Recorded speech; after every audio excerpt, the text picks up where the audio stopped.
मैंने जन्म लिया जग में आया, मैंने जन्म लिया जग में आया, तेरी कृपा से ये नर्तन पाया, तेरी कृपा से ये नर्तन पाया। तूने किए उपकार घनेरे, तूने किए उपकार घनेरे, गुरुदेव सावरिया मेरे। मेरा कोई न सहारा बिन तेरे, गुरुदेव सांवरिया मेरे।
मेरे नैना कब से तरस रहे, मेरे नैना कब से तरस रहे, सावन भादों बरस रहे, सावन भादों हैं बरस रहे। अब छाए घन घोरे अंधेरे, गुरुदेव सावरिया मेरे। मेरा कोई न सहारा बिन तेरे, गुरुदेव सांवरिया मेरे।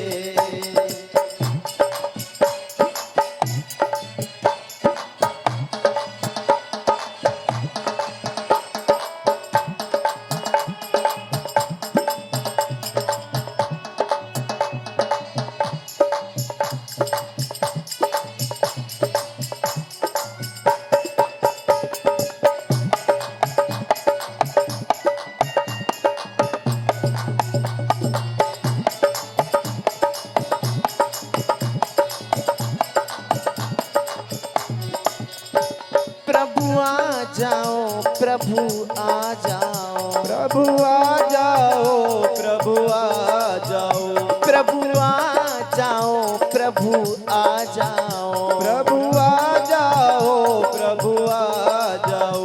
अब और न हमको तरसाओ, अब और न मुझको तरसाओ, काटो जन्म मरण के फेरे, गुरुदेव सावरिया मेरे। मेरा कोई न सहारा बिन तेरे, गुरुदेव सांवरिया मेरे। गुरुदेव सावरिया मेरे, गुरुदेव सांवरिया मेरे। हाँ मेरा कोई ना सहारा बिन तेरे, गुरुदेव सावरिया मेरे। मेरा कोई न सहारा बिन तेरे, गुरुदेव सांवरिया मेरे। अब सभी को गोविंद का स्मरण करते हुए चलना है। सभी हमारी माताएं बहनें भाई सभी हरि भक्त सभी यही कहते हुए चलेंगे। गोविंद चले आओ, गोविंद चले आओ, गोपाल चले आओ, गोविंद चले आओ, गोपाल चले आओ, गोविंद चले आओ, गोपाल चले आओ, गोविंद चले आओ, गोपाल चले आओ, गोविंद चले आओ, गोपाल चले आओ, गोविंद चले आओ, गोपाल चले आओ। हे मुरलीधर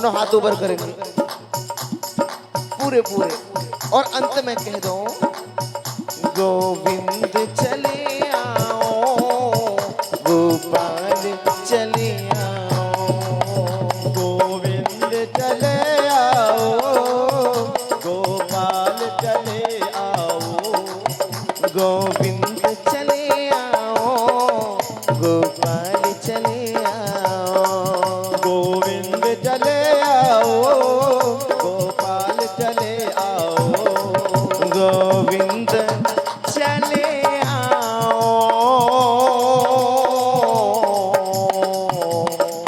हे गोपाल चले आओ।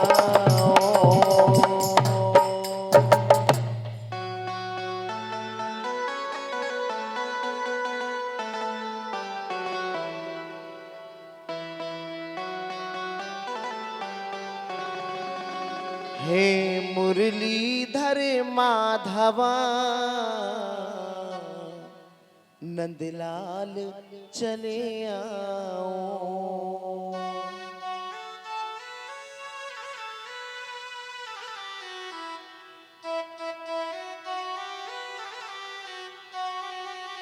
हे मुरलीधर माधवा, रसराज चले आओ।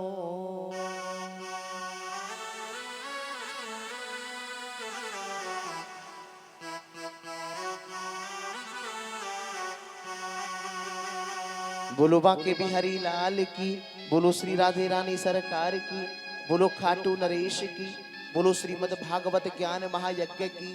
जय जय श्री राधे, जय जय श्री राधे, जय जय श्री राधे श्याम।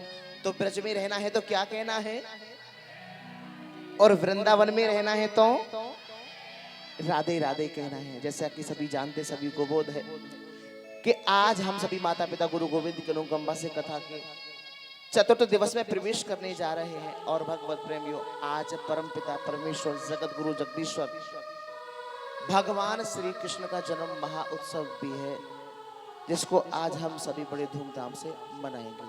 बोलो बांके बिहारी लाल की। तो भगवत प्रेमियों, आज देखिए आचार्य सुखदेव जी पहुंचे जब राजा परीक्षित की सभा में, तो राजा परीक्षित ने प्रश्न किया कि गुरुवर, जल्दी मरने वाले व्यक्ति को क्या करना चाहिए। कल आप सभी ने श्रवण किया। आचार्य सुखदेव जी ने कहा कि राजन, सत्य तो यह है कि जीवन का कोई भरोसा नहीं है। प्रत्येक जीव को, प्रत्येक व्यक्ति को, प्रत्येक भक्त को हर क्षण प्रभु का चिंतन करना चाहिए। श्वास श्वास पर कृष्ण भजो, वृथा श्वास जनी खोए, और ना जाने यह श्वास की आवन होए ना होए। इसीलिए मन को गोविंद के श्री चरण कमलों में बांध लो राजन, क्योंकि मन ही बंधन और मुक्ति का कारण है। मन को जीतने की युक्ति आचार्य सुखदेव जी ने राजा परीक्षित को श्रवण कराई, जो कि आपने कल श्रवण किया। उसके पश्चात आचार्य सुखदेव जी ने राजा परीक्षित से प्रश्न किया, राजन ये बताओ कि भगवान जल्दी किसको मिलते हैं, किसको मिलते हैं। राजा परीक्षित ने कहा कि गुरुवर, भगवान जल्दी उन्हीं को मिलते होंगे जो दिन में 4-5 बार स्नान करते होंगे। आचार्य सुखदेव जी ने कहा, राजन ऐसा नहीं है। यदि 4-5 बार स्नान करने से दिन में भगवान मिल जाते हैं, तो जिन कोल भीलों को भगवान राम ने अपने गले से लगाया था, वे कोल भील जाड़े के दिनों में स्नान ही नहीं करते थे। तो गुरुवर, भगवान ये तो देखते होंगे कि तुम कितने पढ़े लिखे हो, कितने विद्वान हो। बोले नहीं, ये भी नहीं देखते। यदि भगवान ये देखते तो गजेंद्र तो अनपढ़ था, उसने केवल गोई कहा था, विंद कह भी नहीं पाया, और भगवान उसकी रक्षा करने चल दिए। गुरुवर, भगवान ये तो देखते होंगे कि तुम्हारी उम्र कितनी है, तुम्हारी अवस्था कितनी है, ये तो देखते होंगे। बोले नहीं, यदि भगवान उम्र देखते तो भक्त ध्रुव तो 5 वर्ष के ही थे, और 5 वर्ष की अवस्था में उन्होंने भगवान का दर्शन कर लिया था। अंत में राजा परीक्षित ने कहा कि गुरुवर, भगवान जाति बिरादरी तो देखते होंगे। बोले नहीं, ऐसा नहीं है। क्यों? बोले अगर भगवान जाति बिरादरी देखते, ऊंची जाति देखते, तो विदुर तो दासी पुत्र थे, और विदुर जी के यहाँ जाकर के स्वयं भगवान ने केले के छिलके खाए थे, स्वयं केले के छिलके। कैसे गुरुवर, आपकी बड़ी कृपा होगी, आप विस्तार से मुझे इस कथा को श्रवण कराने की कृपा करें। अवश्य राजन। कहने लगे कि परीक्षित यदा तू राजा सुतान साधन पुष्पन धर्मण भ्रष्ट दृष्टि ही।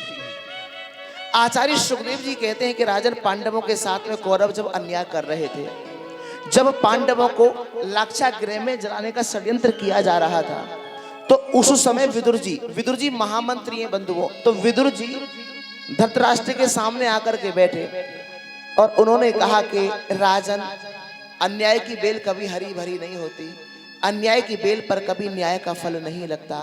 पांडव कमजोर नहीं है, वे आपका आदर सत्कार करते हैं, सम्मान करते हैं। भगवत प्रेमियों, आप जरा विचार करिए, कई बार ऐसा होता है कोई हमारा आदर कर रहा है, हमें कोई सम्मान दे रहा है, तो कई बार हम सोच लेते हैं कि ये हमसे डरता है या हमसे कमजोर है। ऐसा नहीं है, ये अज्ञानता है। यदि कोई हमें आदर दे रहा है, पहले तो हमें सबको आदर देना चाहिए, सभी को सम्मान देना चाहिए। शब्दों से पता लग जाता है, उसकी भाषा से पता लग जाता है कि इसकी जो परवरिश किस परिवार में हुई है। कह दो जय श्री कृष्ण। बड़े समझने की बात है। शिक्षा दीक्षा इसकी किसके द्वारा हुई है, पता लग जाता। क्यों? क्योंकि व्यवहार ही व्यक्ति का परिचय है। Because behaviour is the introduction of a person. नाम नहीं साहब, व्यवहार ही व्यक्ति का परिचय है। राम और रावण दोनों का प्रथम जो शब्द है, अक्षर, वो रा है। रावण का भी रा है और राम का भी रा है, लेकिन एक ईश्वर है, एक भगवान है और एक दानव है, और दोनों की राशि भी तुलाई है, मतलब राशि भी सेम है, लेकिन कितना अंतर है। इसीलिए यही कह रहे हैं कि पांडव कमजोर नहीं है, वे आपका आदर सत्कार करते हैं, वे सम्मान करते हैं। और भगवत प्रेमियों, कोई हमारा तिरस्कार करे, कोई हमारा अपमान कर दे, परंतु हम किसी का भी तिरस्कार ना करें। बड़ी समझने की बात है, क्योंकि जिसको हम जवाब नहीं देते उसको ईश्वर जवाब देते हैं। यदि हमने जवाब दे दिया तो फिर वो जवाब नहीं देंगे, क्योंकि जो काम कृष्ण को करना था वो हमने कर लिया, तो वो तो फ्री हो गए। और हमने जवाब नहीं दिया तो चिंता उनकी हो गई। समय आने पर उसे वो जवाब देंगे। कई बार व्यक्ति सांसारिक दौलत को पाकर के कई लोगों को आपने देखा होगा कि उनका चलन बदल जाता है, उनकी भाषा बदल जाती है, ऑटोमेटिक, अपने आप। कहीं ना कहीं भजन में कमी रह गई है, कहीं ना कहीं सत्संग में कमी रह गई है। यदि कमी ना होती तो भाषा बदलती नहीं, चलन में परिवर्तन नहीं आता। कहीं ना कहीं कमी रह गई है बंधुओं। इसीलिए, क्योंकि जिसको हम जवाब नहीं देते उसको कृष्ण जवाब देते हैं, और ये काम प्रभु का है, समय आने पर देंगे। जबकि भगवत प्रेमियों, सांसारिक संपत्ति को हो जाने पर, मिल जाने पर हमें बदलना नहीं चाहिए। उस समय तो हमें और विनम्र हो जाने की आवश्यकता होती है, पर वो उल्टा जाता है। अरे सुत दारा अरुण लक्ष्मी पापी के घर भी होए, ये होना बड़ी बात नहीं है। सुत दारा अरुण लक्ष्मी पापी के घर भी होए, संत समागम हरि कथा तुलसी दुर्लभ होए। ये तो किसी बिरला के यहाँ होती है साहब। जो हमारे जो प्रभु जी हैं, परम आदरणीय श्रीमान श्री श्रीवास्तव जी, बहन रूपा बहन जी, यानी कि पूरा श्रीवास्तव परिवार एक बार नहीं कितनी बार ये भागवत कथा करा चुके हैं। ये कोई पहली कथा इनकी नहीं है। मैं ये पूर्ण रूपेण ये कहने में मुझे जरा भी संदेह नहीं है कि इन पर मेरे गोविंद की, मेरी राधा रानी की अनुकंपा नहीं है, विशेष अनुकंपा है। सत्य है, विशेष अनुकंपा है। और आप लोग जो यहाँ बैठे हैं, आप पर भी गोविंद भगवान की बहुत बहुत बहुत बड़ी कृपा है। इतनी दूर दूर से आप वृंदावन पहुंचे हैं। कथा वृंदावन में हो रही है साहब, कथा गाजियाबाद में नहीं हो रही, कथा दिल्ली में नहीं हो रही है, कथा कोई एमपी में नहीं हो रही है, कथा वृंदावन में मेरे गोविंद के घर में हो रही है। तो ये ठाकुर जी की विशेष अनुकंपा है। हाँ, कैसी कृपा है प्रभु की। मैं तो यही कहूंगा, व्यासपीठ से दास की यही प्रार्थना है गोविंद के श्री चरण कमलों में कि इस परिवार पर सदा सदा सदा मेरे गोविंद की अनुकंपा बड़ी रहे। ये दिन दूरी रात चौगुनी तरक्की करे और आप सभी भक्त खूब तरक्की करें और गोविंद की और आपके कदम तेजी के साथ सदैव बढ़ते रहें। बोलो गोविंद भगवान की। भगवत प्रेमियों, विदुर जी महामंत्री हैं बेचारे, कह रहे राजा रोको दुर्योधन को, रोको। अन्याय की बेल पर कभी न्याय का फल नहीं लगता। हाँ, ये जो दुर्योधन है ना, ये तुम्हारे खानदान में कलंक पैदा हुआ है, कलंक पैदा हुआ है। इतनी बात जैसे कही, ये सब बातें दुर्योधन ने सुन ली। अब दुर्योधन ने कहा, ए विदुर निकल जाओ यहां से, मेरे पिता को मेरे विरुद्ध भड़का रहे हो हैं, और ये मंत्री पद तुम्हें मेरी वजह से मिला है और मेरे पिता को मेरे विरुद्ध भड़का रहे हो, निकल जाओ यहां से। कभी कभी भगवत प्रेमियों, कोई हमारे हित की बात करता है, वो हमें कई बार बुरी लग जाती है, जो कि बुरा नहीं लगना चाहिए। हम कथा में भक्तों से पूछते हैं, कई बार हम अपनी टीम से भी ये प्रश्न करते हैं कि भाई कुछ कमियां बताइए जिनका हम सुधार कर सकें। और ज्यादातर लोग ऐसे होंगे, आपने अगर उनकी कमी जरा भी बता दी, अरे बताइए हम तो इतने बड़े कलाकार हैं, हम तो बड़े बड़े प्रोग्राम करते हैं, हम तो ये हैं, हम तो वो हैं।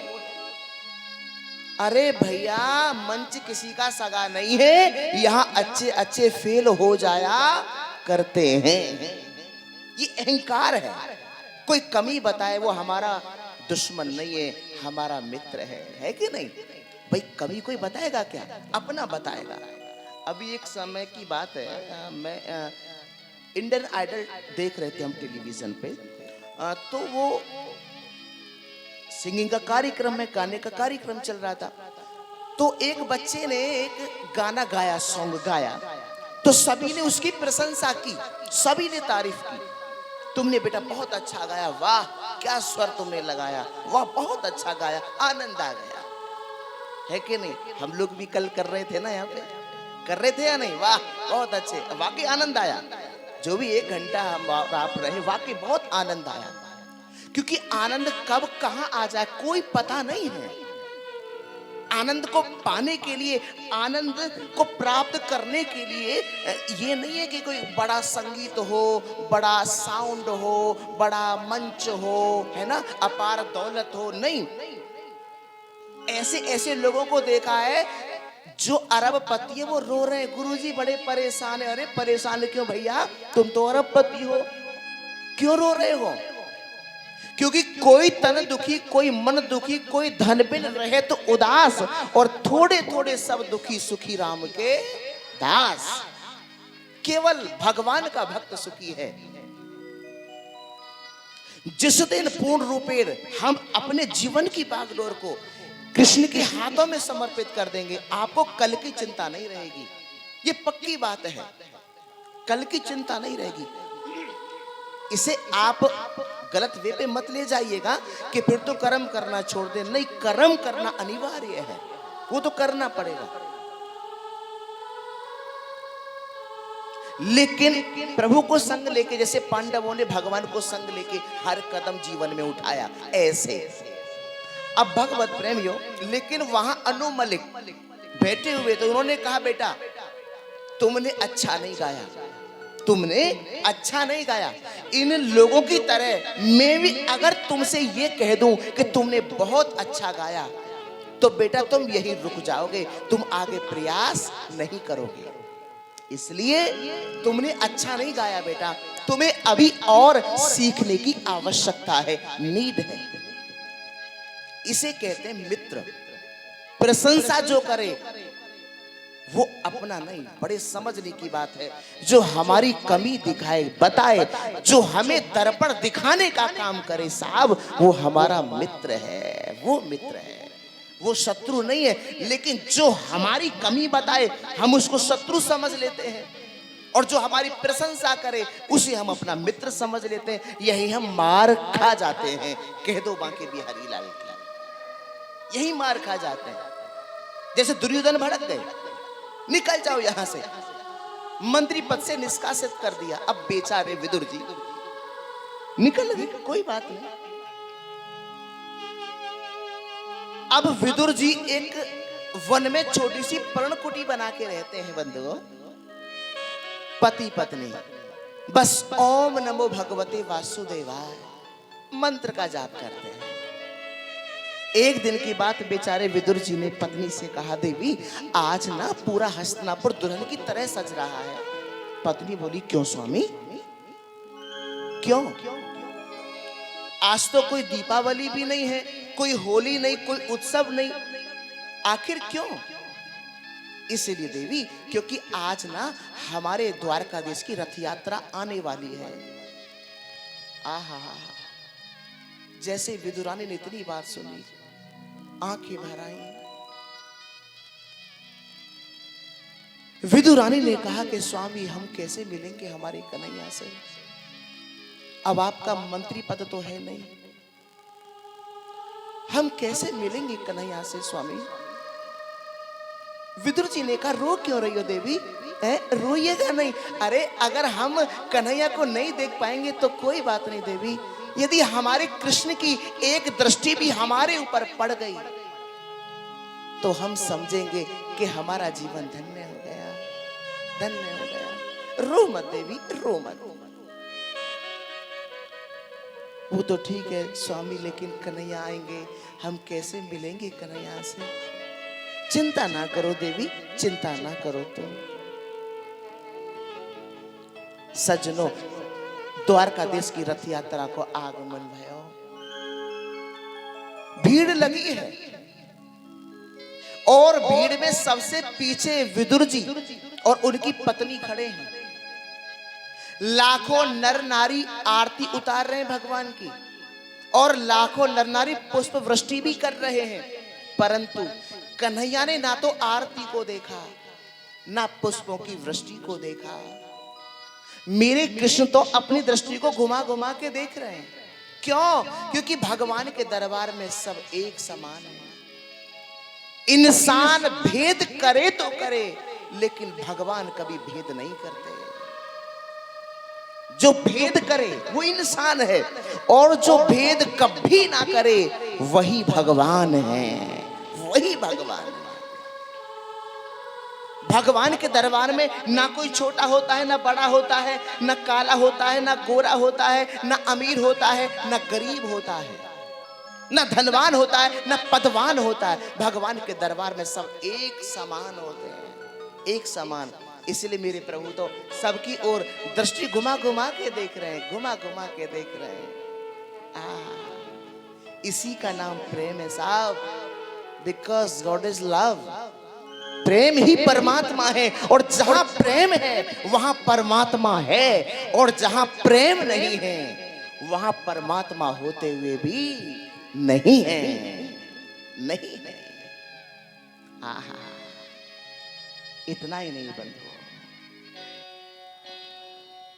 जो प्रेम गली में आए नहीं,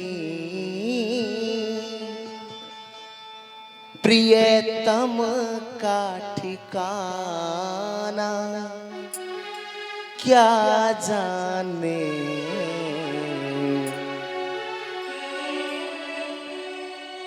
हाँ, हाँ,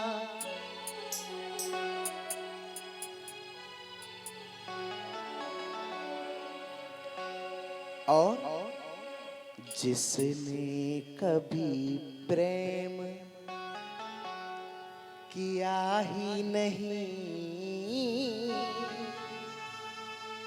जिसने कभी प्रेम किया ही नहीं,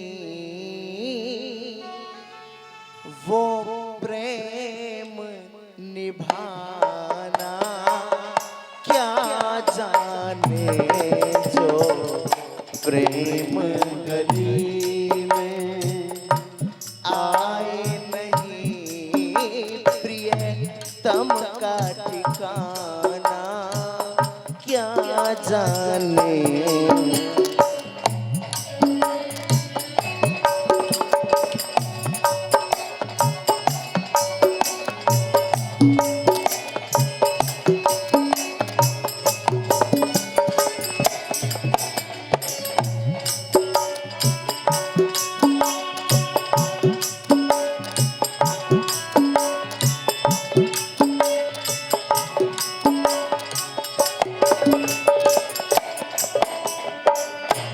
गाइए मेरे साथ।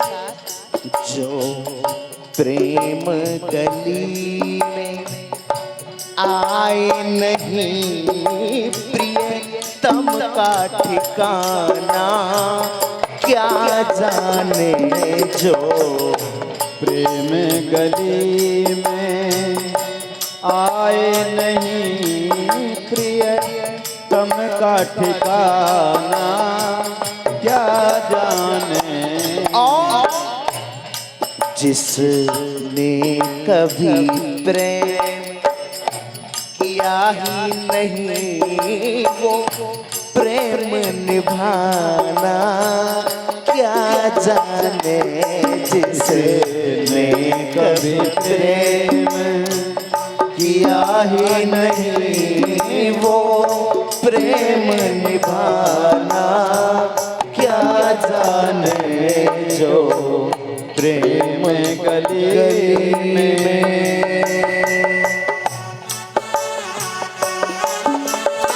ताली से बात करते हैं।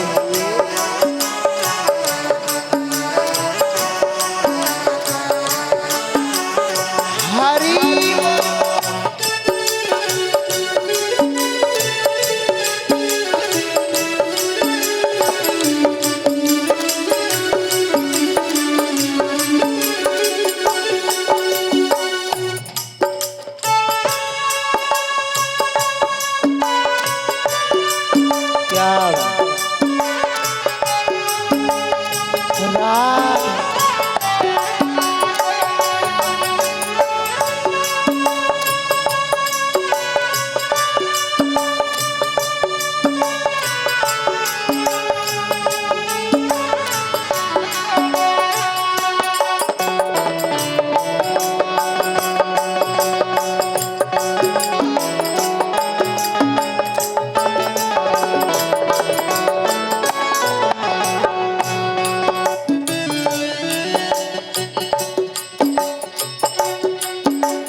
और सुनिए।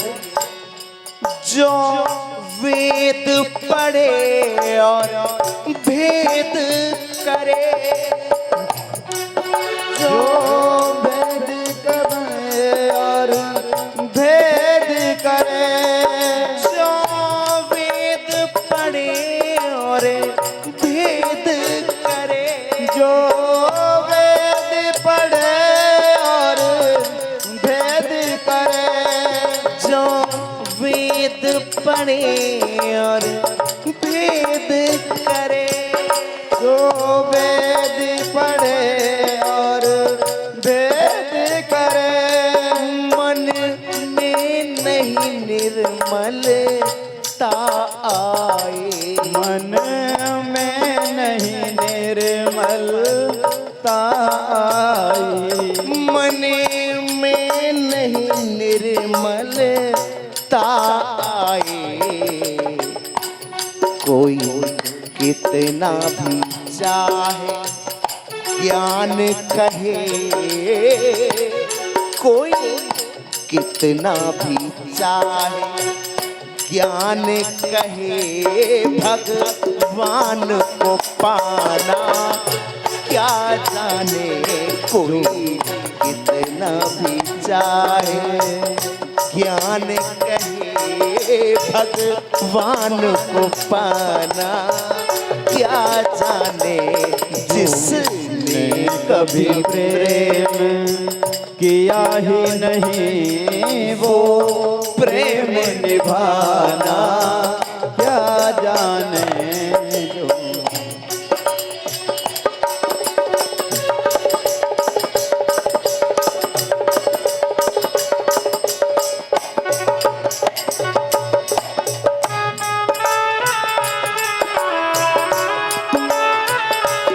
हरि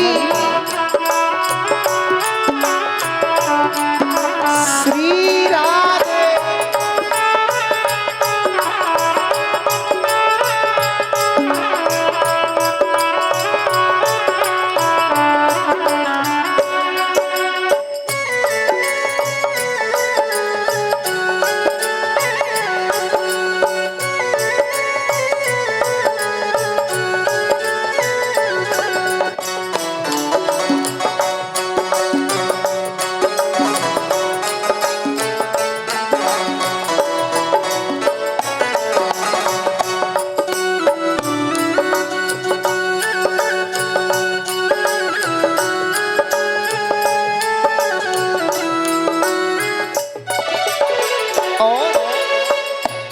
ये दुनिया गोरख धंधा है, ये दुनिया गोरख धंधा है, ये दुनिया गोरख धंधा है, ये दुनिया गोरख धंधा है, ये दुनिया गोरख धंधा है, ये दुनिया गोरख धंधा है। सब जग माया में अंधा है, सब जग माया में अंधा है, सब जग माया में अंधा है।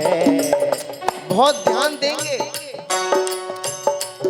जिस अंधे ने प्रभु को देखा नहीं, जिस अंधे ने प्रभु को देखा नहीं, वो रूप बताना, क्या जाने जो प्रेम गली में आया नहीं, प्रियतम का ठिकाना, क्या जाने।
जिस दिल में ना पैदा दर्द हुआ, जिस दिल में न पैदा दर्द हुआ, जिस दिल में ना पैदा दर्द हुआ, जिस दिल में न पैदा दर्द हुआ, जिस दिल में ना पैदा दर्द पैदा दर्द हुआ। वो जाने पीर पराई क्या, वो जाने पीर पराई क्या।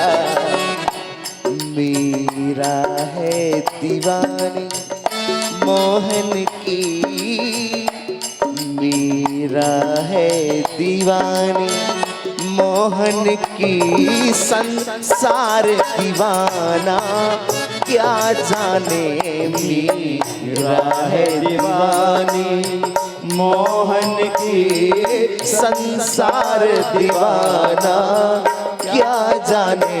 जो प्रेम गली में आए नहीं प्रिय तम का ठिकाना क्या जाने। जो प्रेम गली में आए नहीं प्रिय तम का ठिकाना क्या जाने। जिसने कभी प्रेम किया ही नहीं वो प्रेम निभाना क्या जाने। जिसने कभी प्रेम किया ही नहीं वो प्रेम निभाना क्या जाने।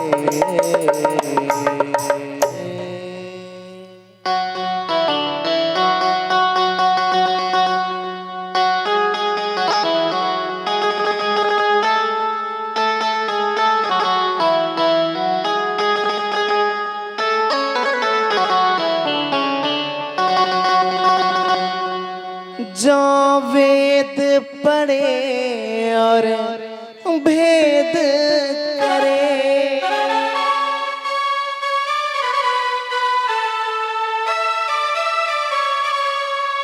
जो वेद पढ़े और भेद करे।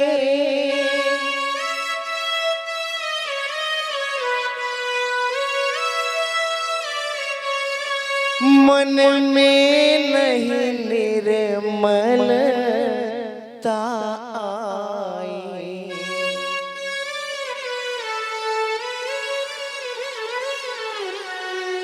मन में नहीं निर्मलता आई। कोई कितना भी चाहे ज्ञान कहे,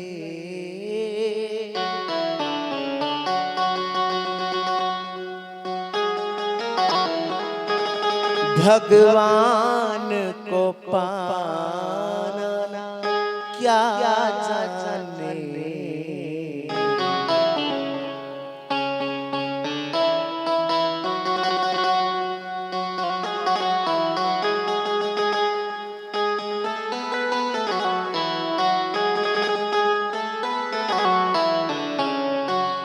ये दुनिया गोरख धंधा है,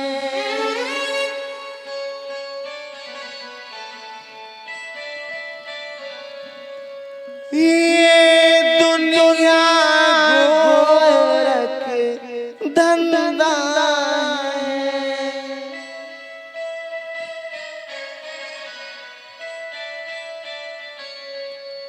सब जग माया में अंधा है।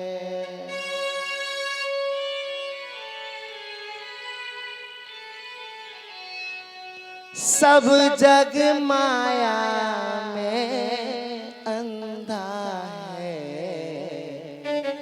जिस अंधे ने प्रभु को देखा नहीं, जिस अंधे ने प्रभु को देखा नहीं वो रूप बताना क्या जाने।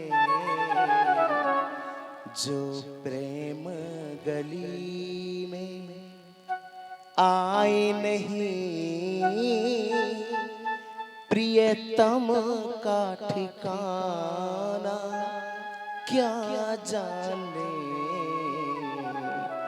जिसने कभी प्रेम किया ही नहीं, वो प्रेम निभाना क्या जाने।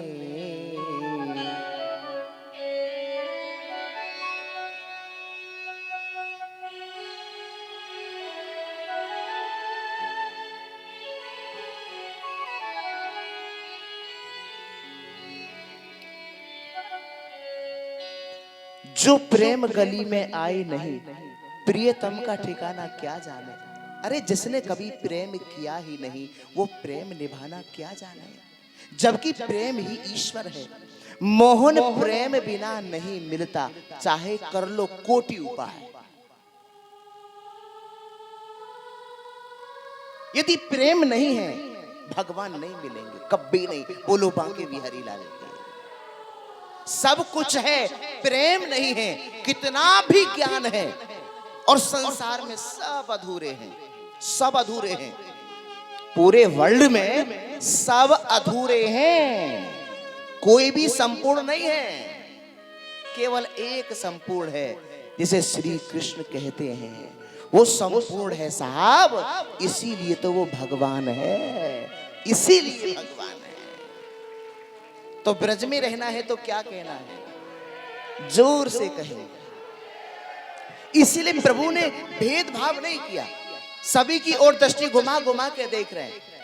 अब जैसे भीड़ में सबसे पीछे विदुर जी और विदुरानी खड़ी हैं, उन पर जैसे भगवान की दृष्टि पड़ी, ओ हो, विदुर जी का मन रूपी मयूर नाचने लगा साहब, और हृदय में आनंद रूपी हिलोरे उठने लगी। देवी, ओ देवी, सुनती हो, कन्हैया ने मुझे देख लिया है। जैसे ही सुना है तो इतनी बात सुन के विदुरानी की आंखें भर आई, और उल उल के भगवत प्रेमियों आज भगवान को देखने लगी है। विदुरानी, मेरे कन्हैया गए और जाके मंच पर सिंहासन पर विराजमान भय। दुर्योधन आया और कहा, कन्हैया आपका आगमन हुआ, बड़ी अच्छी बात है, प्रसन्नता की बात है, परंतु आपका आगमन किस कारण से हुआ मैं जान नहीं पाया। श्री कृष्ण कहने लगे कि दुर्योधन, मैंने तुम्हें कभी दुर्योधन नहीं कहा। अरे तुम तो सुयोधन हो भाई, सुयोधन हो। ये बताओ, ये जो पांडव हैं ये तुम्हारे काका के बेटे हैं? हाँ। तो तुम्हारे भाई हुए? हाँ बिल्कुल। तो आधा राज्य इनका हुआ कि नहीं? जैसे दुर्योधन कुछ बोलने वाले थे, तुरंत भगवान ने कहा, सुनो, पूरी बात सुनिए। मैं नहीं कहता कि तुम पांडवों को 5 गांव दे दो, आधा राज्य दे दो। मैं सिर्फ इतना निवेदन करने आया हूं कि तुम इन पांडवों को बस 5 गांव दे दो, आधा राज्य मत दो, बस 5 गांव दे दो। जबकि आधा बनता है, इनका नियम अनुसार आधा बनता है, परंतु तुम आधा मत दो, इनको 5 गांव दे दो बस। मैं इन पांडवों को उन्हीं से प्रसन्न करने का प्रयास करूंगा। ओहो, जैसे भगवान ने इतनी बात कही, अब तो भगवत प्रेमी तुरंत दुर्योधन तड़क के खड़ा हो गया और कहा कि सूचे गृह दास्यामी बिना युद्धेन केशव। केशव, मैं बिना युद्ध के सुई के नोक के बराबर भी भूमि नहीं दूंगा। भगवान कन्हैया बोले, अच्छा तुम्हें इतना भी सूर नहीं है कि एक शांति दूत के साथ में कैसा व्यवहार करना चाहिए? बिना युद्ध के सुई के नोक के बराबर भी भूमि नहीं दूंगा। तुम अभी युद्ध की विभीषिका को नहीं जानते दुर्योधन। बचपन में कहानी में नानी जी से सुन लिया होगा तुमने, बिना युद्ध के सुई के नोक के बराबर भी भूमि नहीं दूंगा। और तुम्हें इतना भी सुहूर नहीं कि एक शांति दूत के साथ कैसा व्यवहार करना चाहिए। इतने में धृतराष्ट्र ने हाथ दबा दिया, दुर्योधन का पागल है, बोलना भी नहीं आता, ऐसे बात करते हैं। तुरंत दुर्योधन ने कहा, छोड़ो कन्हैया, छोड़ो, ये राजनीति राजपाट की बातें बाद में होती रहेंगी। मेरी माँ गांधारी ने आपके लिए अपने हाथों से 56 भोग बनाए हैं, पहले प्रसाद पाइए। भगवान ने कहा, प्रसाद पाए? हाँ। कैसे पाले? अरे भोजन 2 परिस्थितियों में किया जाता है, एक तो खिलाने वाले के मन में भाव हो, श्रद्धा हो, और दूसरा खाने वाला भूख से पीड़ित हो। भगवत प्रेमियों, भगवान ने कहा वो दोनों चीजें तुम्हारे पास नहीं है। तुम्हारे मन में वो श्रद्धा नहीं है दुर्योधन, भाव नहीं है, और हमें भूख नहीं है। भूख ना भी हो, अगर सामने वाले के मन में, हृदय में भाव है, श्रद्धा है, तो खा लिया जाता है साहब। लेकिन तुम्हारे मन में वो भाव भी नहीं है, श्रद्धा भी नहीं है, और हमें भूख नहीं है। क्योंकि के भाव का भूखा हूं मैं, और भाव ही एक सारे है। भाव से जो भजता मुझे, उसका बेड़ा पार है। भगवान ने कह दिया भाव का भूखा हूं मैं, भाव ही मेरा सार है, और भाव से जो भजता मुझे उसका बेड़ा पार है। और वैसे भी भोजन के लिए ना विदुर काका के यहाँ से निमंत्रण आया था। निमंत्रण? हाँ, सीधे आया आप मेरे यहाँ। विदुर जी ने आपको निमंत्रण कब दे दिया? बोले पत्र भेजा था कि कभी आपका इधर आगमन हो तो आप प्रथम भोजन हमारे घर करें। अब सज्जनों, इतनी बात जैसे भगवान ने दुर्योधन से कही, अब विदुर जी इशारे से कह रहे हैं महाराज मैंने आपको निमंत्रण कब दे दिया? यहाँ तो वैसे खाने के लाले पड़े। मैंने आपको निमंत्रण कब दे दिया? लेकिन भगवान ने इशारे में कहा कि शांति पूर्वक खड़े रहो काका, मैं तुम्हारे घर अवश्य आऊंगा, अवश्य आऊंगा। देखिए विदुर जी गदगद हो गए, इशारे को समझ गए। मेरो कन्हैया कब झूठ ना बोला है। अब भगवत प्रेमियों, दुर्योधन ने कहा अपने खाने का ठिकाना नहीं, वो करा देंगे आपको भोजन। भगवान ने कहा ये विदुर जी जाने और उनका जाने काम, पत्र भेजा था कि इधर आना हो तो हमारे घर भोजन करिए। चलो ठीक है, हम भी देखते विदुर जी कैसा कराते हैं आपको भोजन। भगवान ने कहा दुर्योधन ये चिंता हमें करने की आवश्यकता नहीं है, ये तो विदुर जी जाने और उनका जाने काम। अब भगवत प्रेम ये विदुर जी ने पत्नी से कहा देवी एक काम करो, तुम जाओ और तुम जाकर के गोबर को चौका लगाइयो, कदली के खंभ सजाइयो, मैं देख करके आता हूं कि पांडवों के जीवन का क्या फैसला होता। जाओ। विदुरानी को भेज दिया। अब बेचारी विदुरानी गोबर को चौका लगा रही है, कदली के खंभ सजा रही है भगवत प्रेमियों पर्णकुटी में। अब थोड़ी देर बाद विदुर जी भी सभा को छोड़ के चले गए बजरिया में। क्यों? कन्हैया आएंगे तो उनके लिए कोई ना कोई भोजन की व्यवस्था भी तो होनी चाहिए। अब वो बजरिया पहुंचे, कहीं से माखन, कहीं से मिश्री, कहीं से खोवे के लड्डू खरीदे।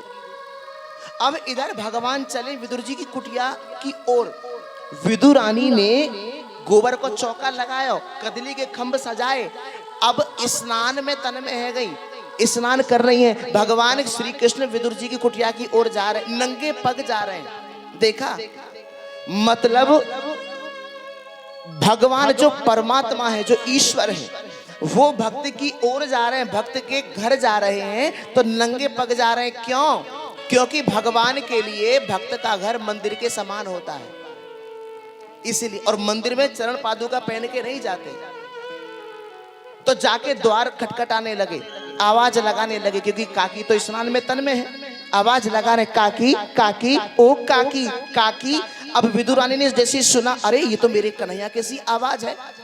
झट से जैसे दरवाजा खोला तो द्वार पर श्री कृष्ण को पाया, श्री कृष्ण को पाया। टकटकी लगा के देखने लगी।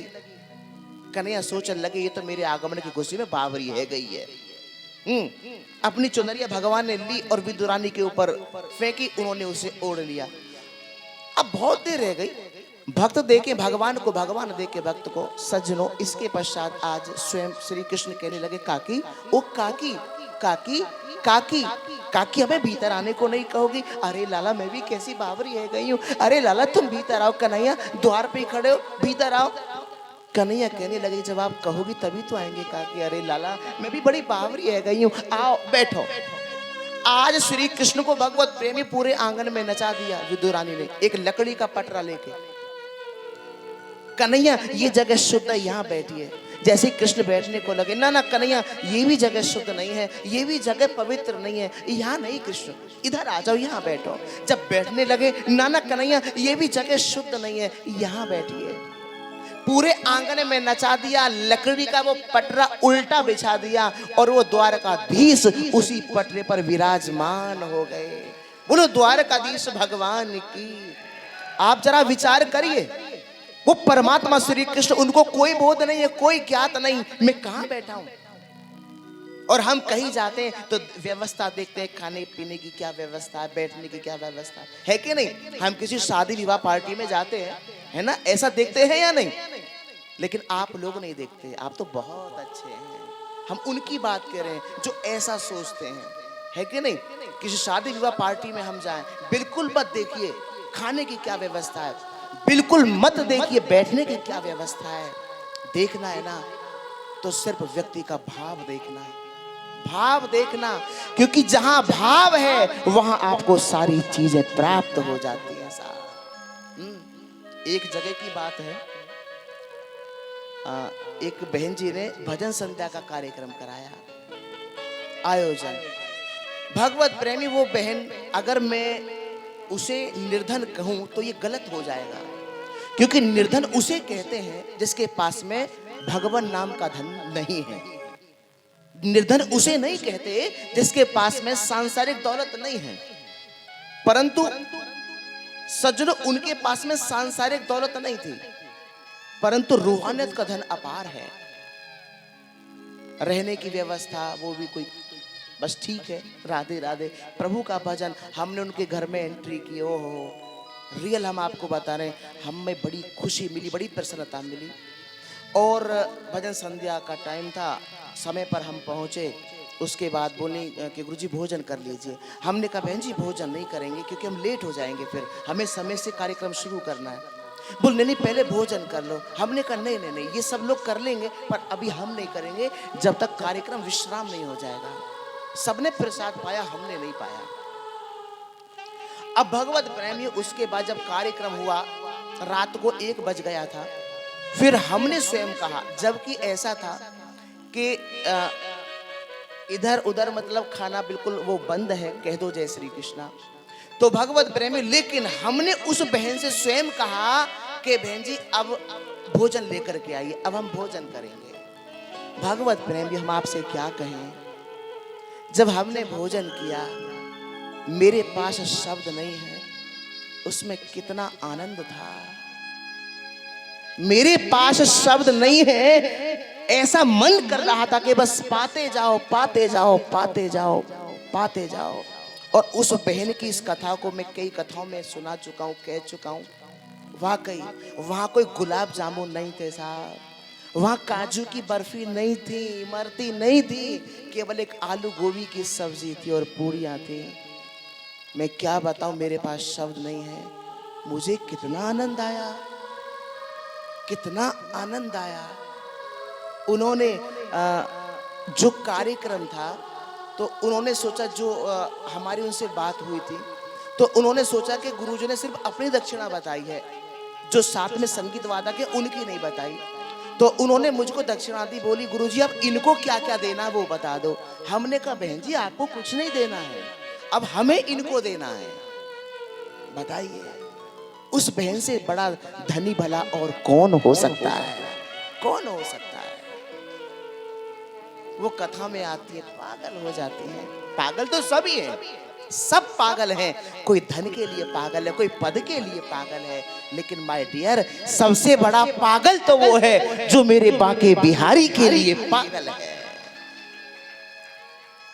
और सज्जनों में क्या कहूं, कहते हैं ना कि जैसा आप सोचते हैं वैसा हो जाता है। हमारे बीच हमारे परम परम परम आदरणीय श्रीमान श्री गुप्ता जी पहुंचे। भगवत प्रेमी पर जोरदार तालियां हो जाएं। हम कल ही विचार कर रहे थे कि गुप्ता जी को फोन करें, पर ध्यान से बात निकल गई।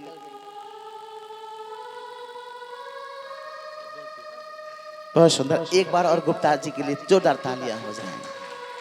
भगवत प्रेमियों, ये ठाकुर जी के परम भक्त हैं, परम भक्त वाकई रियल। और वृंदावन को पाके ये गदगद हो गए हैं साहब। आहा, बिहारी जी की इनके ऊपर विशेष अनुकंपा है। तो ब्रज में रहना है तो क्या कहना है, जोर से कहिए, और एक जगह की बात और आपको अवगत करा दें, आपके लौनी में कथा हुई धारीपुर में, तो भगवत प्रेमियों वहां पर जिस व्यक्ति ने कथा कराई, अब किसी बहन ने किसी भाई ने उनको ये कहा कि हम गुरुजी को भोजन कराना चाहते हैं पूरी टीम को। तो हालांकि हमने उनको मना किया, जब उन्होंने ज्यादा आग्रह किया तो बोले गुरुजी चले जाइएगा। हमने कहा चलो ठीक है, चले गए। मौसम साफ था, सब कुछ बढ़िया था। अब वो व्यक्ति हमारे साथ गया जिसने कथा कराई। जैसे भगवत प्रेमी हम गए तो वहां पर बहुत आलीशान एक बंगला बना हुआ था, ओहो, और गाने चल रहे थे हटा सावन की घटा। हाँ, जाकर के हम बैठ गए। 5 मिनट हो गए, कोई नहीं आया। 10 मिनट हो गए, कोई नहीं झांका। 15 मिनट बाद एक बहन जी बगल में चटाई दबा के आई, बोली गुरुजी चलो। हमने कहा कहाँ को चले? बोले हाँ चलो चलो। मैं बहन जी बताओ तो सही कहाँ चले? बोले इधर भी हमारा प्लॉट है, वहां चलो। हमने कहा अच्छा अच्छा अच्छा। चले गए, हम सब लोग चले गए। चलते जा रहे चलते जा रहे। बहन जी कहने लगी मेरी एक इच्छा थी कि गुरुजी के चरण कमल वहां भी पड़ जाएं।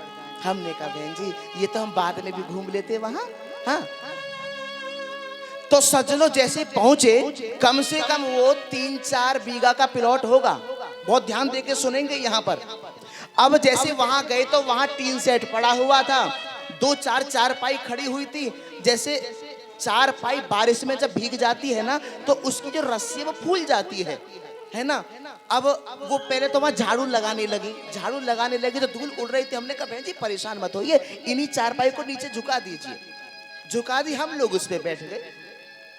अब भगवत प्रेमी मौसम बिल्कुल साफ था। मैं दोबारा कह रहा हूं इस बात को, ये क्यों कह रहा हूं वो सुनिएगा।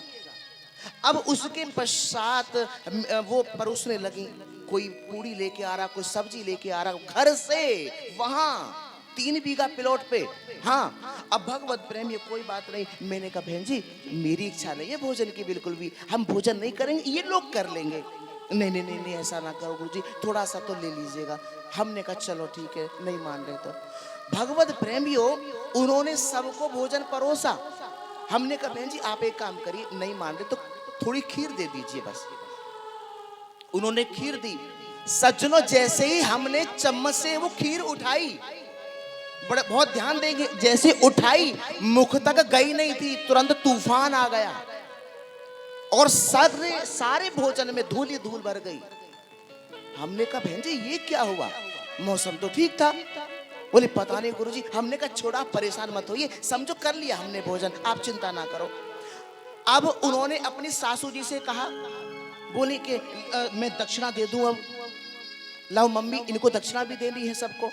तो जैसे ही उन बहन जी ने अपनी सासू मां से वो दक्षिणा ली तो उन्होंने हाथ बढ़ाया, वो दक्षिणा हाथ तक आने वाली थी, इतने फिर दोबारा तूफान आ गया, वो सारे पैसे उड़ गए।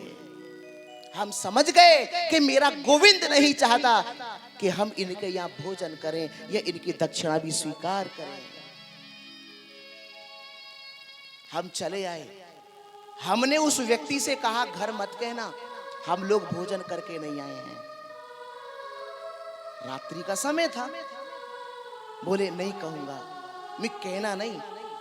लेकिन वो नहीं माना, उसने सारा वृतांत सुना दिया। भगवत प्रेमियों वो नहीं माने, उन्होंने भोजन बना लिया, भोजन सबने पाया। अब प्रातः काल हम उधर को जा रहे थे तो उनके कोई भाई हैं तो उनके घर जाना था। वहां जैसे गए और वहां से जब वापस आ रहे थे तो जैसे मार्ग में हम लोग चल रहे थे तो अचानक हमारी नजर पीछे को पड़ी।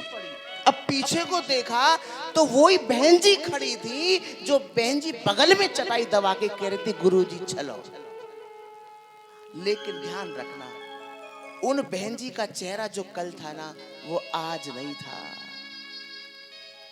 हमने देखा, आज नहीं था। ये बात मैं इसलिए कह रहा हूं, कभी ये मत सोचना कि भगवान को किसने देखा है। यहां तो ये प्रमाण है कि श्रीमद् भागवत जी में साक्षात श्री कृष्ण विराजते। क्यों? क्योंकि महर्षि वेदव्यास जी से स्वयं सुखदेव जी ने पूछा पिताजी कृष्ण कहाँ रहते हैं? व्यास जी ने कहा था बेटा सुखदेव श्री कृष्ण भागवत जी में रहते हैं। ये मत सोचना कि ये ब्रास की मूर्ति है। भगवान को किसने देखा है? भगवान को किसने देखा है? मेरा प्रश्न है आप लोगों से, हवा को किसी ने देखा है? बताएंगे? हवा को किसी ने देखा है क्या? किसी ने भी नहीं देखा, लेकिन हवा है ना। जब हवा चलती है तो दिखाई नहीं देती, लेकिन माय डियर, हवा को हम महसूस करते हैं कि हवा चल रही है। हाँ जी कि ना जी? इसीलिए वो ईश्वर हर जगह विराजमान है।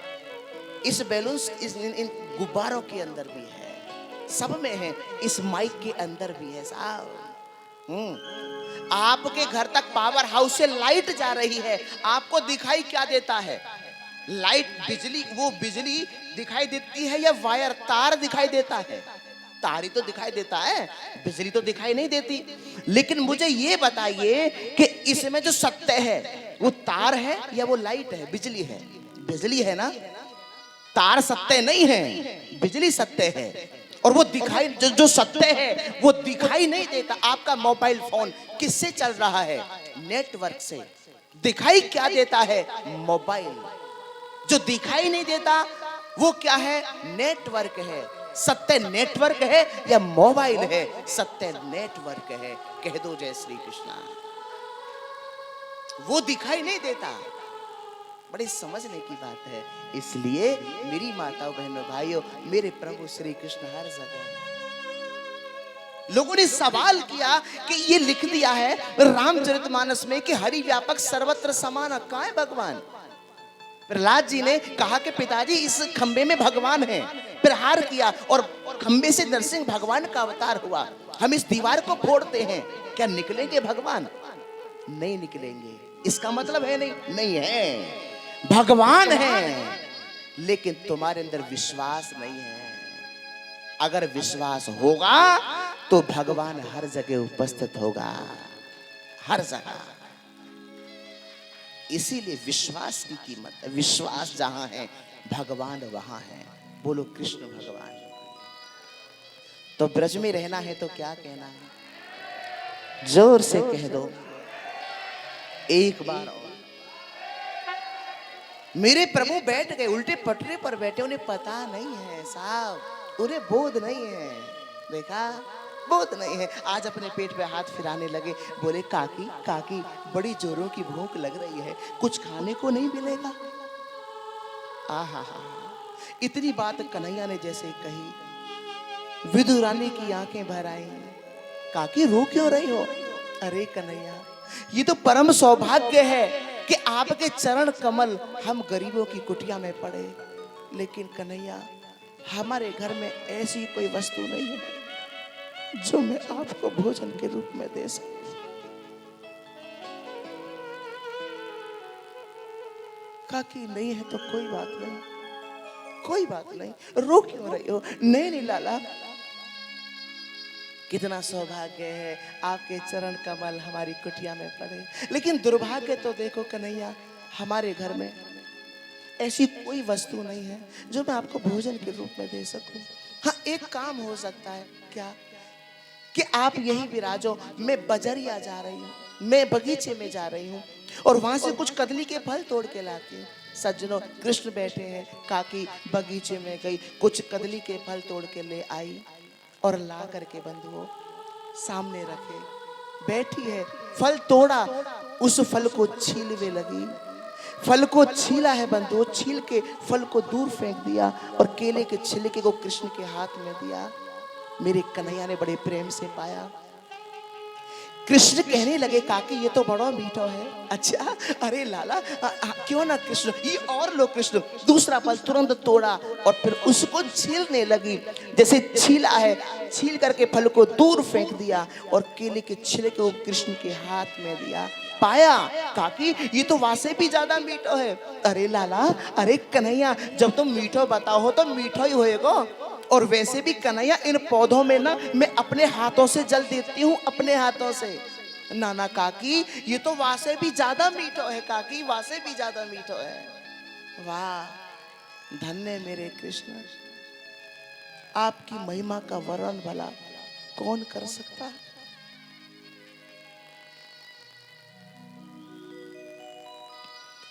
आप केले के छिलके पा रहे हैं और आपको ज्ञात नहीं है कि आप केला खा रहे हैं या केले के छिलके?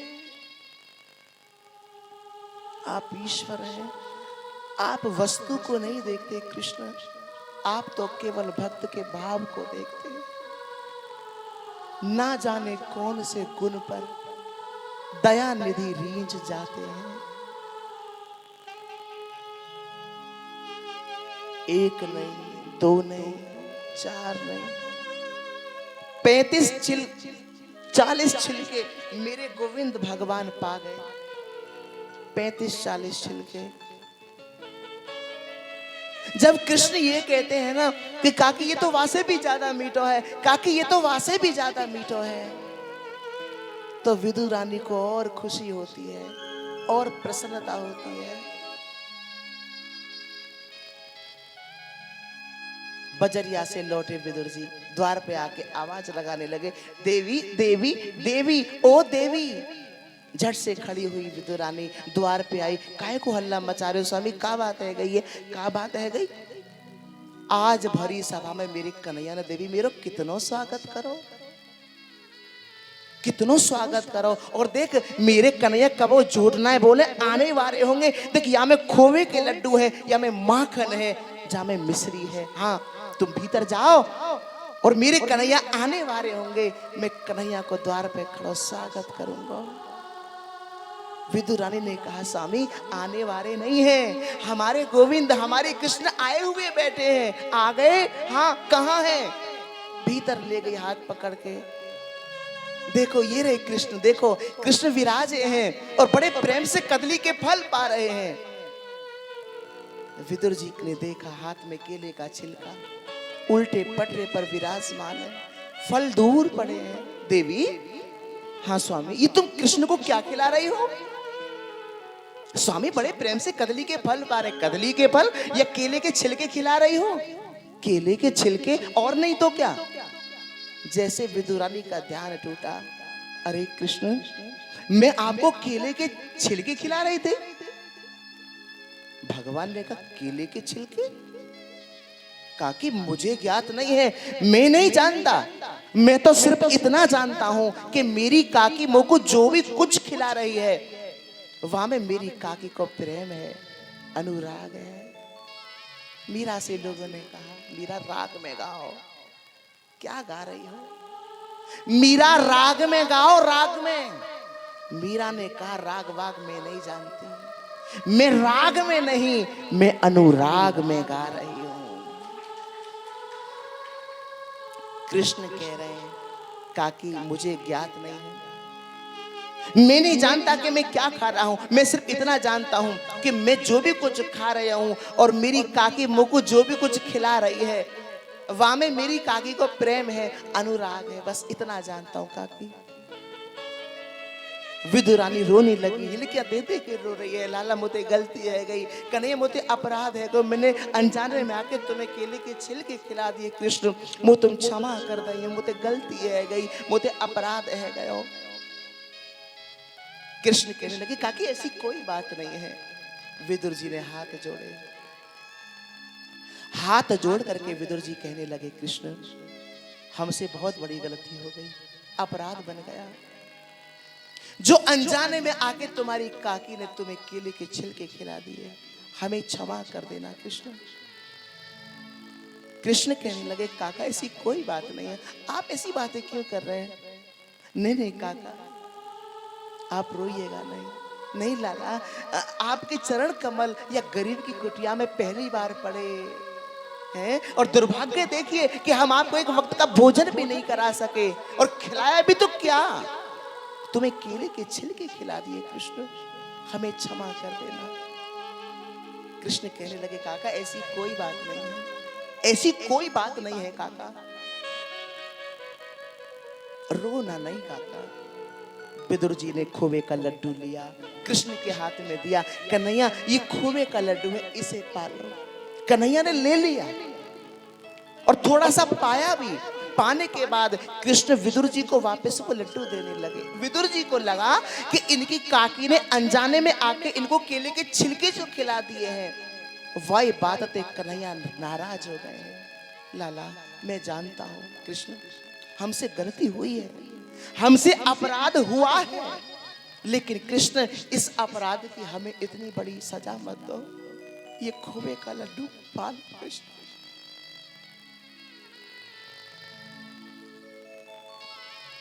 पालो कृष्ण, हमसे गलती हो गई, अपराध बन गया, हमें इस गलती की इतनी बड़ी सजा ना दो कृष्ण, मत दो।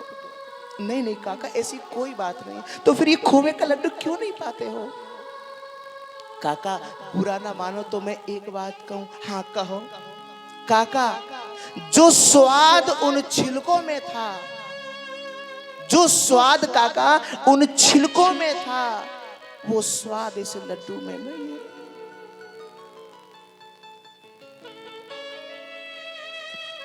वो स्वाद इस लड्डू में नहीं है काका, क्योंकि भाव का भूखा हूं मैं, और भाव ही मेरा सार है। भाव से जो बचता मुझे उसका बेड़ा पार है।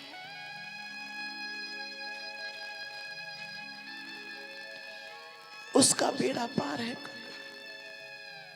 आप जरा विचार करिए, मेरे कृष्ण ने दुर्योधन के 56 भोगों को त्याग दिया और विदुर जी के यहाँ केले के छिलके पाए। क्यों? प्रेम के बस।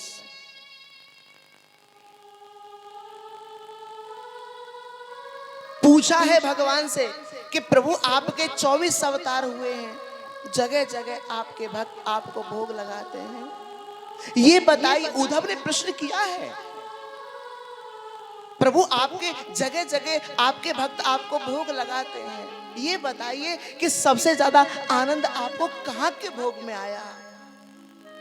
भगवान की आंखें भर आई, अरे उद्धव तुमने क्या प्रश्न कर लिया? उद्धव मेरे भक्त मुझे जगह जगह भोग लगाते हैं, लेकिन जैसा आनंद मुझे 2 स्थानों पर आया, ऐसा आनंद और कहीं नहीं आ सकता। कहां प्रभु? एक तो मैंने विदुर जी के यहां केले के छिलके खाए तब, और दूसरा माता सबरी के यहां झूठे बेर खाए तब।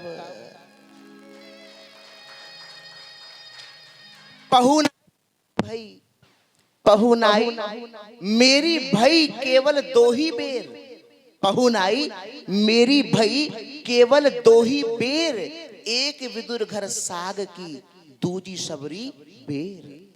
प्यार में ताकत है, प्यार में ताकत है दुनिया को झुकाने की, प्यार में ताकत है दुनिया को झुकाने की, वरना क्या जरूरत थी राम को झूठे बेर खाने की? क्या आवश्यकता थी? दुर्योधन की मेवा त्यागी, साग विदुर घर खाई, क्योंकि सबसे ऊंची है प्रेम सगाई। दुर्योधन की मेवा त्यागी,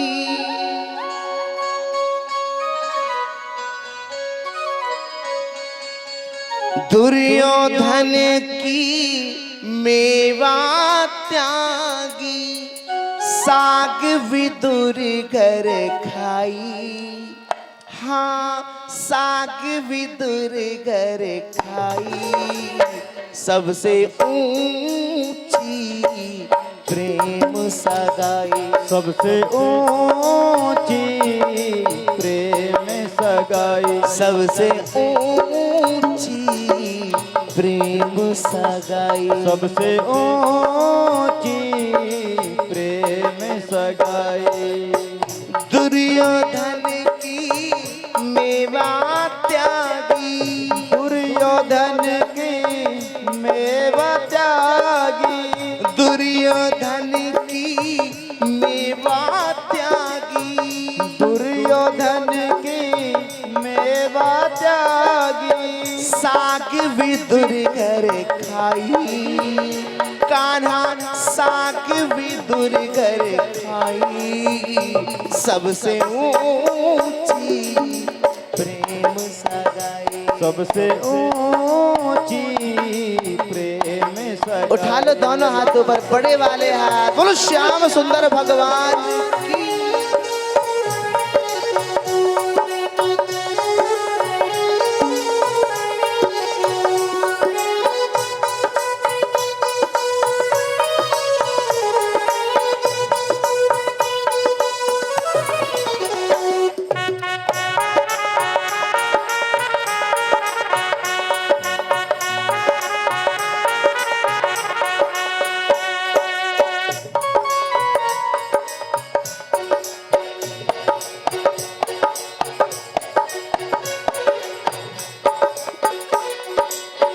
झूठे फल शबरी के खाए, झूठे बेर सबरी के खाए। झूठे फल शबरी के खाए, झूठे फल सबरी के खाए। प्रेम विवश रघुराई, हाँ प्रेम विवश रघुराई, सबसे ऊंची प्रेम सगाई। सबसे ऊंची प्रेम सगाई। सबसे ऊंची प्रेम सगाई। सबसे ऊंची प्रेम सगाई। हरि बोल।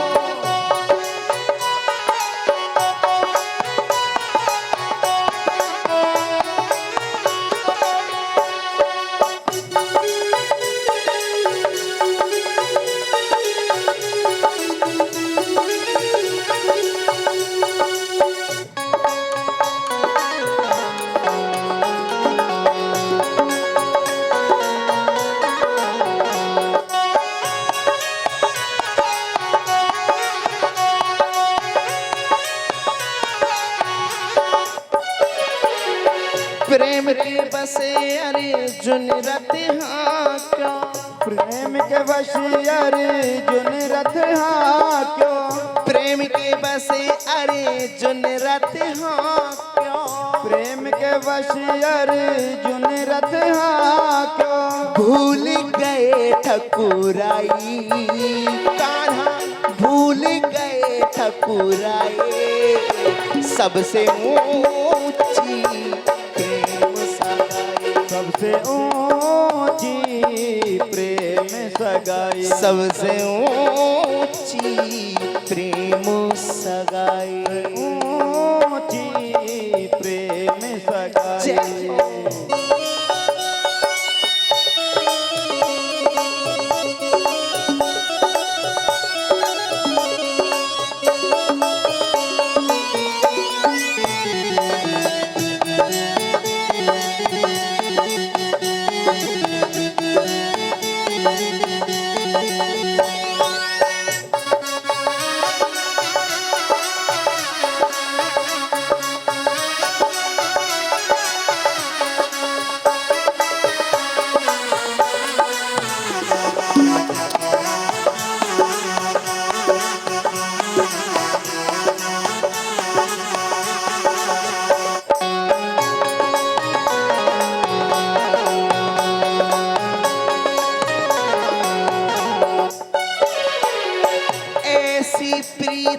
बढ़ी वृंदावन, ऐसी प्रीत बढ़ी वृंदावन। ऐसी प्रीत बढ़ी वृंदावन, ऐसी प्रीत बढ़ी वृंदावन। गोपियन नाच नचाई, हाँ गोपियन नाच नचाए, सबसे ऊंची प्रेम सगाई। सबसे ऊंची प्रेम सगाई।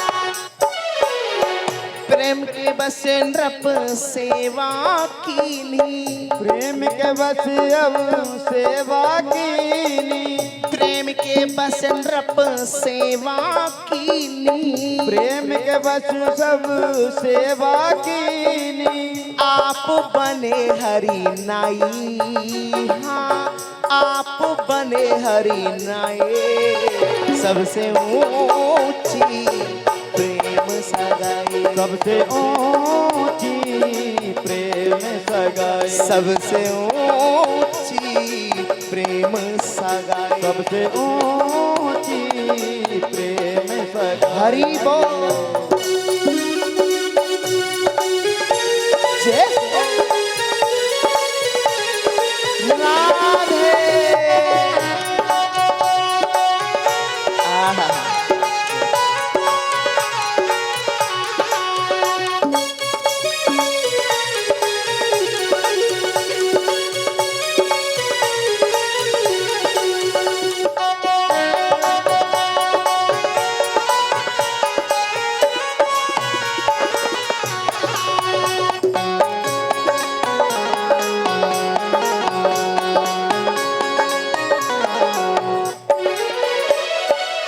राजसूय के युधिष्ठिर कीन्हो, राजसूय के युधिष्ठिर कीन्हो, तामे झूठ उठाई, हाँ तामे झूठ उठाए, सबसे ऊंची प्रेम सगाई, सबसे ऊंची प्रेम सगाई, सबसे ऊंची प्रेम सगाई, सबसे ऊंची प्रेम सगाई। दोनों हाथ ऊपर करेंगे, समर्पण भाव बनाएंगे, बोलो बांके बिहारी लाल की जय हो। राधे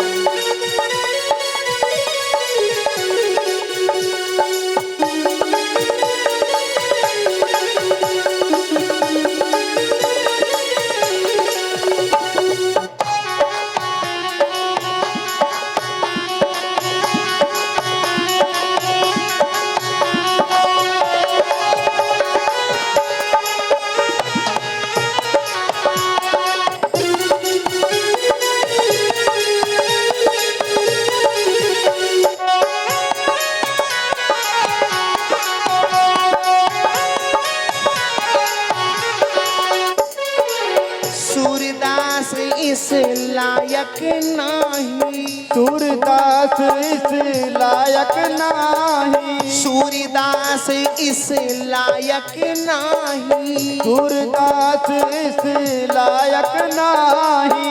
कह लगे करो बढ़ाई, हाँ कह लगे करो बढ़ाई, सबसे ऊंची प्रेम सगाई, सबसे ऊंची प्रेम सगाई, सबसे ऊंची प्रेम सगाई, सबसे ऊंची प्रेम सगाई, सबसे ऊंची प्रेम सगाई, सबसे ऊंची प्रेम सगाई, सबसे ऊंची प्रेम सगाई।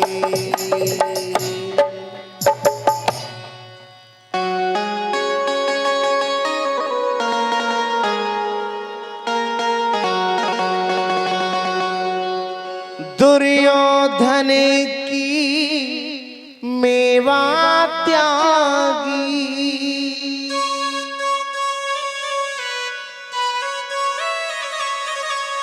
दुर्योधन की मेवा त्यागी,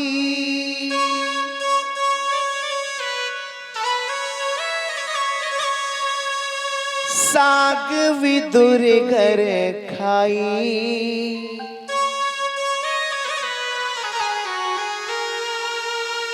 सबसे ऊंची प्रेम सगाई,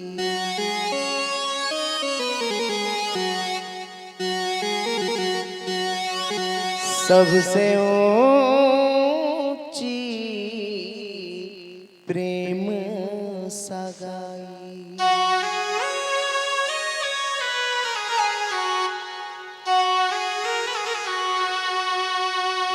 तो दुर्योधन की मेवा त्यागी, साग विदुर घर खाई। क्यों?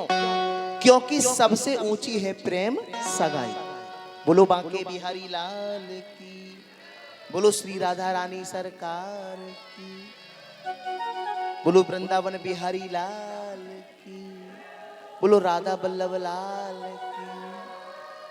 तो भगवत प्रेमियों, इसके पश्चात स्वयं भगवान ने कहा, जब ये बात हुई कि आपको सबसे ज्यादा आनंद कहाँ के भोग में आया, तो उन्होंने एक बात कही कि आज तुम्हारे इस प्रश्न को सुन के मुझे मेरे भक्त विदुर की याद आ गई। एक काम करना होगा, कहीं भी मार्ग में तुम्हें मेरे भक्त विदुर मिले तो उनसे मेरा समाचार कहना। अब देखिए विदुर जी कितने सौभाग्यशाली हैं। भक्त याद करता है भगवान को, और आज स्वयं भगवान ने भक्त की याद की है। उद्धव जी गए तो मार्ग में विदुर जी से मिलना हुआ, दूर से देख लिया। अब सज्जनों, विदुर जी सोचते हैं उद्धव जी बड़भागी हैं, उद्धव जी सोचते हैं कि विदुर जी सौभाग्यशाली हैं, जिनकी याद स्वयं परमात्मा ने की है। अब जब दोनों पास आए तो थोड़ी देर के लिए दोनों के कंठ अवरुद्ध हो गए।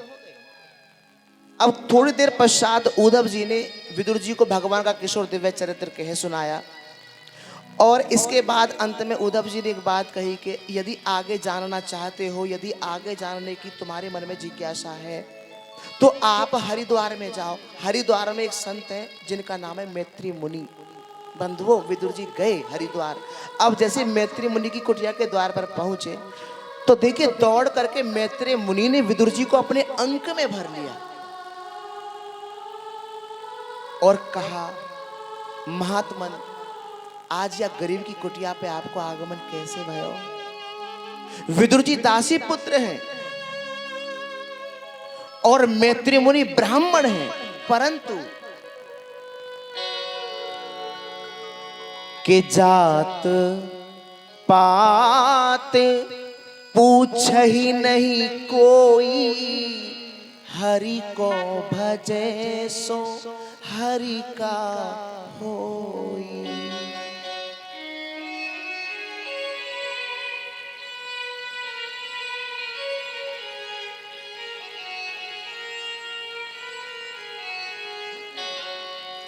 जाति पाति पूछ ही नहीं कोई, हरि को भजे सो हरि का होई।